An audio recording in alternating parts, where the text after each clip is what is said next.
Minasyaitonirrajim. Bismillahirrahmanirrahim. Assalamualaikum warahmatullahi wabarakatuh. Waalaikumsalam. Alhamdulillahirabbil alamin. Allahumma shalli ala sayyidina Muhammad wa ala sayyidina Muhammad. Rabbi shrah li sadri wa yassir li amri wa hlul 'uqdatam min lisani yafqahu qawli. Alhamdulillahirabbil alamin. Abang kakak ayah bunda yang baik yang dirahmati Allah. Hari ini kita masuk juz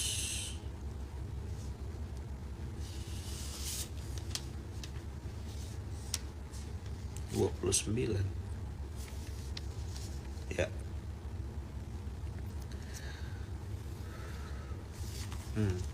Karena besok kita hataman kan, Ya. tanggal 25, hari ini juz 29. Tadi habis subuh saya dengan teman-teman di sini ngobrol cerita tentang hidayah. Si fulan itu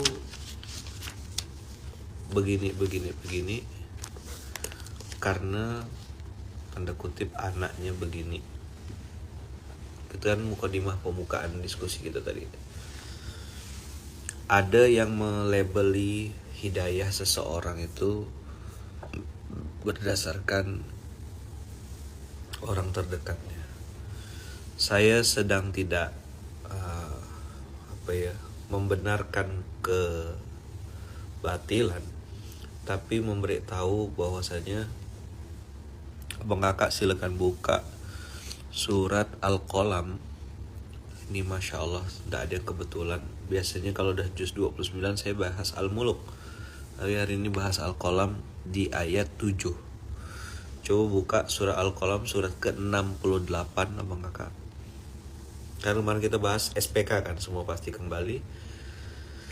Nah, hari ini adalah ayat tentang hidayah yang menjadi mukadimah diskusi kami tadi. Anaknya si fulan itu begini, atau ini tuh begini, si fulan tuh begini karena anaknya begini. Nah, jadi begini itu istilah sendiri ya. Apa definisi begini itu? Lalu saya ngobrol sama beliau, saya bilang, bagaimana dengan ujiannya Nabi Ayub saat dia kena penyakit, anak istrinya kan juga pergi, ada yang meninggal, ada yang meninggalkan. Lalu setelah sakit, Nabi Ayub disembuhkan Allah, diganti semuanya, istrinya dan seterusnya. Ada kalimat bahkan wa aslahna lahu zauja, Allah perbaiki istrinya Nabi Ayub. Apakah itu istri yang baru atau yang lama? Wallahu alam. Tidak bisa saya, karena tidak diceritakan secara detail dan saya juga belum tahu. Nah, abang kakak, hidayah tentu tidak fair ya kalau kita menilai seseorang dan melabeli seseorang dengan label tertentu karena melihat orang sekitarnya. Saya ulang ya, tidak fair dan tidak benar rasanya ketika kita melabel seseorang, menilai seseorang, apalagi mencap seseorang karena melihat circle keluarganya. Bagaimana nasibnya Nabi Ibrahim alaihissalam yang bisa saja dilabel misalnya bapaknya tuh ikut organisasi terlarang, bapaknya tuh begini, maka kita pun menganggap kalau bapaknya begitu, anaknya pasti begitu. Enggak, belum tentu. Bapaknya Nabi, anaknya belum tentu jadi Nabi. Siapa? Nabi Lut, Nabi Ibrahim, Nabi Nuh, bapaknya Nabi, anaknya dah. Tapi Anaknya Nabi, bapaknya ndak. Siapa? Bapaknya Nabi Ibrahim. Nah, abang kakak coba lihat surat Al-Qalam, surat ke-68 ayat 7. Di situ Allah bilang apa? Inna rabbaka huwa a'lamu biman dhalla an sabilih. Sesungguhnya Allah, dialah yang paling tahu siapa yang sudah disesatkan atau sudah tersesat dari jalan Allah yang benar. Yang paling tahu tuh berarti nanti turunannya, beloknya, naiknya, kemana-mana skenarionya nih, itu Allah lah yang paling tahu.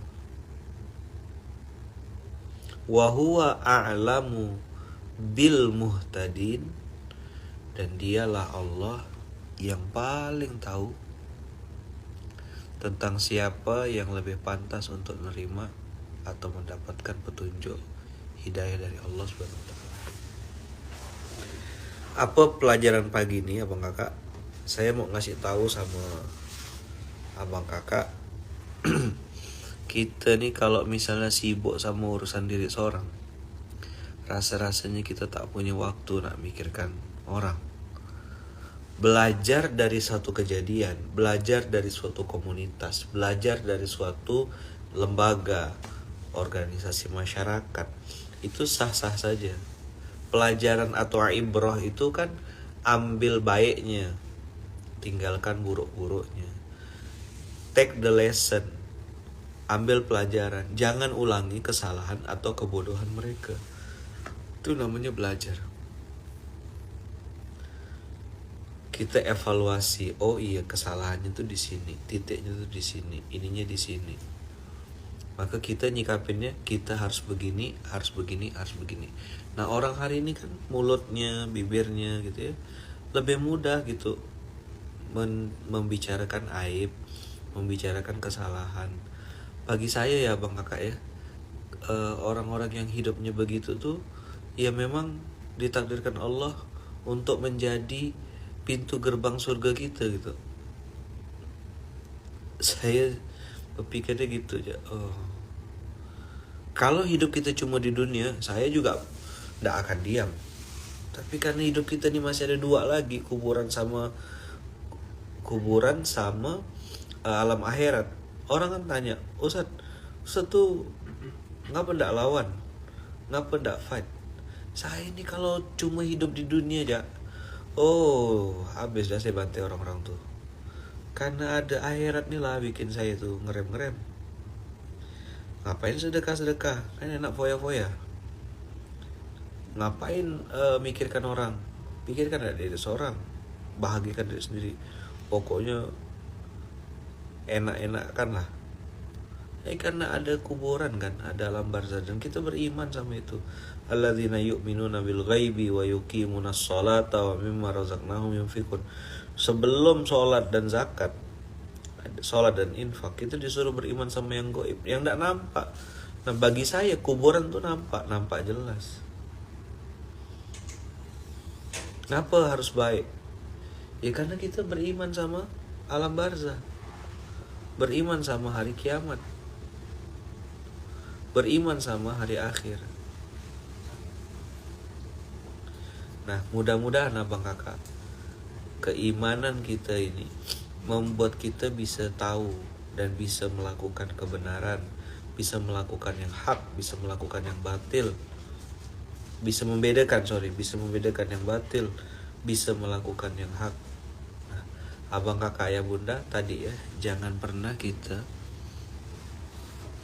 melabeli seseorang hanya karena keluarganya atau lingkungan terdekatnya.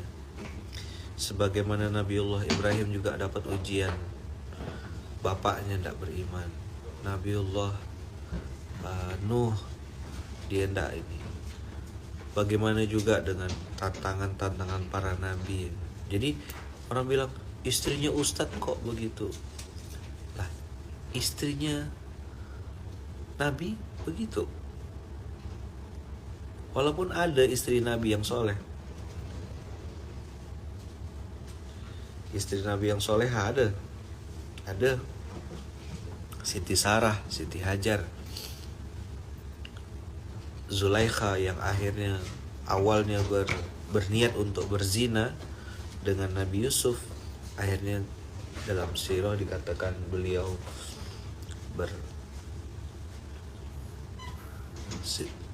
bertaubat dan akhirnya menikah dengan Nabiullah Yusuf alaihissalam.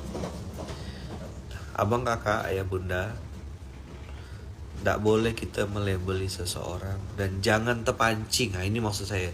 Pesan penting di SMK kali ini adalah kalau ada orang-orang yang menghubung-hubungkan antara hidayah seseorang dengan hidayah sekeluarganya, abang kakak secara tidak langsung melawan sunnatullah, menentang sunnatullah. Qurannya tidak begitu.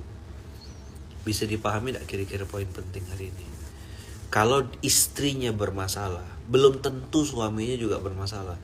Kalau suaminya bermasalah, belum tentu istrinya bermasalah. Ini nasihat juga buat saya pribadi ya. Saya masih belajar juga abang kakak untuk menasihati diri saya pribadi untuk paham dan sadar bahwasanya memang tidak semua berjalan sesuai dengan yang kita inginkan. Jadi hari ini pagi ini saya izin cuma sebentar karena habis ini harus lanjut lagi safar. Ya, mohon doanya dari abang kakak semuanya, semoga safar saya dijaga Allah, dilindungi Allah, diberkahi Allah, dan mudah-mudahan abang kakak juga semuanya selalu dalam lindungan dan kasih sayang Allah. Inna rabbaka huwa a'lamu biman dhalla an sabilih wa huwa a'lamu bil muhtadin. Sesungguhnya Tuhanmu dialah yang paling tahu tentang siapa yang tersesat dari jalannya. Wa huwa a'lamu bil muhtadin, dan dialah yang paling tahu. Jadi abang kakak, semua masih skor sementara. Semua masih skor sementara, artinya siapapun kita, apapun kondisi kita, itu kondisi sementara, karena nanti kita pasti insya Allah lewatin. Saya teringat dengan sebuah ayat yang sekarang sedang saya baca juga. Inna ma'al usri yusra, fa inna ma'al usri yusra. Sesungguhnya bersama kesulitan ada kemudahan, bersama kesulitan ada kemudahan. Ingat abang kakak, semua masih skor sementara, semua masih dalam tahap penghitungan, semua masih dalam tahap pemantauan. Yang memantau kita adalah Allah Subhanahu wa taala. Semoga Allah berikan kita kelembutan hati untuk bisa istiqomah menerima, melakukan kebenaran. Terima kasih, mohon doanya untuk saya, doakan juga istri saya Bunda Uung, doakan anak-anak saya 4F, doakan keluarga-keluarga saya, adik-beradik saya, mama saya, ibu saya, doakan kami sekeluarga semoga dijaga Allah, dilindungi Allah. Dan begitu juga doa saya untuk abang kakak semuanya, semoga kita semuanya dalam lindungan dan kasih sayang Allah. Berkah selalu abang kakak, terima kasih banyak. Barakallahu fikum. Kita tutup dengan hamdalah, alhamdulillahirabbil alamin, subhanakallahumma wa bihamdika, asyhadu an la ilaha illa anta, astaghfiruka wa atubu ilaik. Insyaallah besok kita hataman 30 juz. Alhamdulillah, tak terasa sudah 4 tahun dengan izin Allah.